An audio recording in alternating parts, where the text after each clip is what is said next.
Those who exalt themselves will be humbled, and those who humble themselves will be exalted. It is the final emphatic point that Jesus leaves with us in the parable that we hear this week from St. Luke's Gospel, chapter 18. It's the great parable of the Pharisee and the tax collector who come together to worship and pray in the temple. The Pharisee is out in front, proudly and ceremonially beating his chest, proclaiming his righteousness and thanking God that he's not like these other destitute folk around him. And the tax collector is off in the corner, similarly beating his chest, but woefully lamenting his brokenness, recognizing his limitations, and petitioning God to be restored in strength and in wholeness, so that he too might go forward and do the work that God is calling him into in this world. And who is it that Jesus lifts up but that humble and lamenting tax collector? And I think that there is an important lesson for us as St. Anne's in this parable. I'm coming to you this week from our parish hall, from the original building here on the St. Anne's property. It's the building that for so many decades was the center of gathering and worship for us as a community of faith. But then immediately behind me outside the window, you see the senior housing project as well. It's our future and the opportunity that lies on the horizon.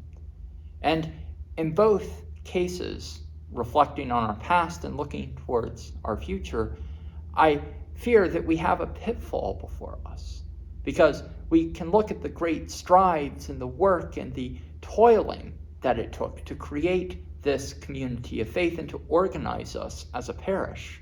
And we can also look at the work, the challenges that we have had to overcome, and the long hours it has taken to realize this dream of affordable housing.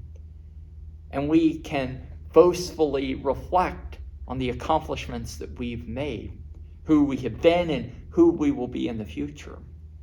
But in doing that, we lose sight of the fact that it's ultimately not about us. That if we take this parable seriously, in each and every season of our life, our orientation should be towards the way in which God is manifesting God's self within our life as a community of faith, not about the actual works themselves and the accomplishments that those works bring about. So this week, as you have opportunity, whether on Sunday or maybe another time during the week, I invite you to come up to the property. I recognize that it's rather disorganized and disordered at the moment, but I invite you to come and stand in the parking lot and just reflect for a moment and take in who we are and what we are surrounded by. Take in the past. Take in our present location. Take in what is in front of us in the future. And think upon our identity for a moment.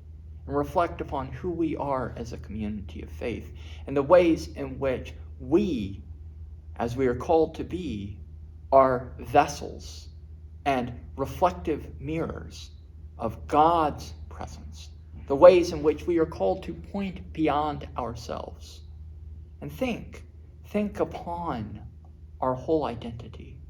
And think about the ways in which we are called to show that which is beyond us, that which is greater than us, that which we are ultimately about, the truth of God's transformative salvation of the whole world.